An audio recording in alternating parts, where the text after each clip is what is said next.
avec nous cette grande édition. Estime nous a rejoint. Et sur ce plateau, comme vous le savez, Estime est chargé de communication digitale à Vox TV.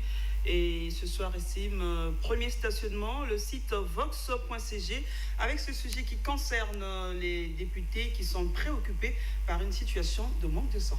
Oui, c'est une situation gravissime car de nombreuses vies humaines dépendent de son dénouement. Nombreux l'auront compris, je parle bien entendu de la situation de manque de sang dans les hôpitaux. C'est un sujet qui a été abordé à l'Assemblée nationale par les députés lors des questions orales au gouvernement. Les députés, aussi bien de la majorité que de l'opposition, étaient unanimes sur un fait, c'est que le gouvernement doit s'atteler à résoudre la situation qui a déjà occasionné de nombreux cas de décès. Pour les élus, il est inconcevable d'admettre qu'il se pose un problème de sang alors que la transfusion sanguine fait partie des urgences médicales. Suite à cette interpellation, le Premier ministre Clément Mwamba a indiqué que le Centre national de transfusion sanguine était en proie à plus d'une difficulté. Parmi ces difficultés, on peut citer le non-paiement de 8 mois d'arriérés de salaire. Mais il s'est voulu rassurant. Il a promis que le gouvernement allait faire de son mieux pour faire face à cette crise. Sur les réseaux sociaux, plusieurs internautes se sont exprimés sur ce sujet, comme Darel qui a déclaré qu'un pays qui n'est pas en période de guerre ne peut pas manquer de sang. D'après lui, l'incompétence serait à l'origine du problème. Mais l'incompétence de qui? Ça, il ne l'a pas dit. Pour Mélina,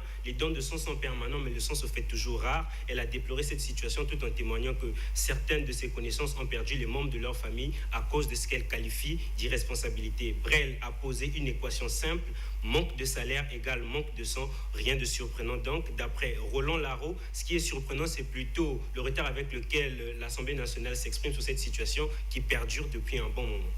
Alors, Estime, au cours de ces questions orales au gouvernement, Pascal Tsetsima Mabiala a dénoncé la dégradation de la ville de Pointe-Noire. Oui, Marie-Paul, et pour cela, il utilisait un terme fort. Il a dit que la ville de Pointe-Noire se trouve dans un état de décrépitude très avancé. Il a déclaré, je cite, « Pointe-Noire était parmi les villes les plus propres du pays, mais aujourd'hui, elle est jonchée de part et d'autre d'immondices, des marchés abandonnés et délocalisés dans les endroits les plus insalubres. » Il a demandé au gouvernement d'en parler au président de la République, qui est habilité à faire l'arbitrage sur les budgets d'investissement. Présent lors de cette séance, le premier ministre Clément Mwamba a tenu à répondre. Il a dit que son gouvernement est aussi préoccupé par la situation de Pointe-Noire avec son chômage massif et le délabrement de ses rues, à l'instar de Brazzaville. Cet article de notre rédaction a reçu des avis divers sur Facebook. On a par exemple le commentaire de Marcel Hugo qui s'est demandé si c'est dans ces conditions que le Congo compte devenir un pays émergent. Athos estime que ce n'est pas à Tsetsima Mabiala de dénoncer l'état de décrépitude avancé de Pointe-Noire. D'après cet internaute, ce politicien ne vit pas au Congo. Pragmatique, Patrick a posé la question de savoir quelle solution apporte-t-il, une question qui va demeurer sans réponse parce qu'il a adressé non pas à Tsetsima Mabiala lui-même mais aux lecteurs de notre page Facebook. Pointe-Noire est la ville pétrolière la plus sale du monde. Ce n'est pas moi qui le dis, mais plutôt Amelé, un internaute qui a également réagi sur notre page. Marie-Paul, l'état de décrépitude de Pointe-Noire ne concerne pas uniquement la dégradation des routes. L'image de la ville est également terni par la dépravation des mœurs qui y règnent depuis un certain temps. Notre reporter à Pointe-Noire, Auguste Ngembo, nous a rapporté que les jeunes filles de 13 à 16 ans se livrent à la prostitution et fréquentent différents hôtels et bars dancing sans être inquiétés. Cette situation consterne plutôt plus d'un habitant et en dépit des plaintes, aucune menace ne pèse sur ces bars qui continuent de briller dans l'immoralité. Les propriétaires de ces établissements décline toute responsabilité et culpabilise l'État. Sans surprise, cet article a suscité de vives réactions. La première est celle de Lebon Chansard qui a fait savoir que ce n'est pas l'État qui travaille dans ces dancings. Il a fustigé le fait que l'on veuille toujours voir l'État partout. Le commentaire de Joseph va un peu dans le même sens. Pour lui, il faut se tourner vers les institutions de morale comme les églises. Michel Josselin a rappelé que tout ceci n'est pas une nouveauté, c'est un phénomène qui est très vieux. Et pour cet internaute, l'État est responsable sur un seul point, celui de la délivrance des pièces d'identité, car d'après lui, s'il était facile d'obtenir ces pièces, il aurait pu être facile d'effectuer le contrôle de chaque individu dans les établissements incriminés.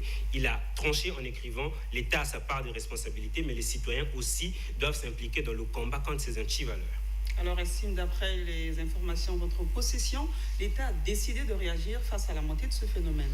En effet, Marie-Paul, l'État a été prompt parce que nous avions écrit déjà plusieurs articles sur le sujet. Le dernier, c'était sur le phénomène Mbappé, qui est également un phénomène de prostitution juvénile qui règne à Pointe-Noire.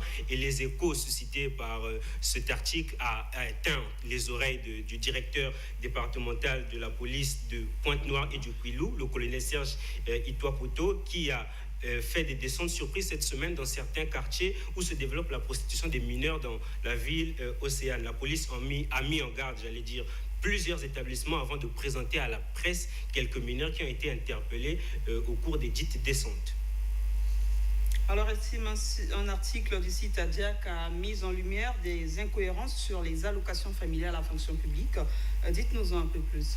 En effet, Marie-Paul, dans le rapport du recensement des agents civils de l'État qui est bien exploité par l'agence ADIAC, il apparaît clairement que plusieurs fonctionnaires âgés de moins de 30 ans, je dis bien moins de 30 ans, ont déclaré avoir 10 enfants, ce qui est biologiquement compliqué à justifier. Il s'agit d'une manœuvre qui a pour but de maximiser les allocations familiales et cela coûte environ 873 millions de francs CFA à l'État. Après avoir eu connaissance de ce détail qui est contenu dans le rapport, nous nous sommes tournés vers les internautes qui nous suivent sur Facebook pour leur demander, d'après eux, si ces pratiques ont contribué à précipiter ou accentuer la crise financière, mais aussi s'ils pensent que l'État parviendra à assainir, on va dire, l'administration publique. Alban pense que ces pratiques peuvent, d'une manière ou d'une autre, contribuer à la crise que connaît le pays. Cependant, le vrai problème demeure la mégestion et l'impunité. Même son de cloche chez Bonheur Cody, qui soutient que le vrai problème est ailleurs. Pour lui, l'argent perdu peut équivaloir au gain d'une seule personne qui s'est enrichie illicitement.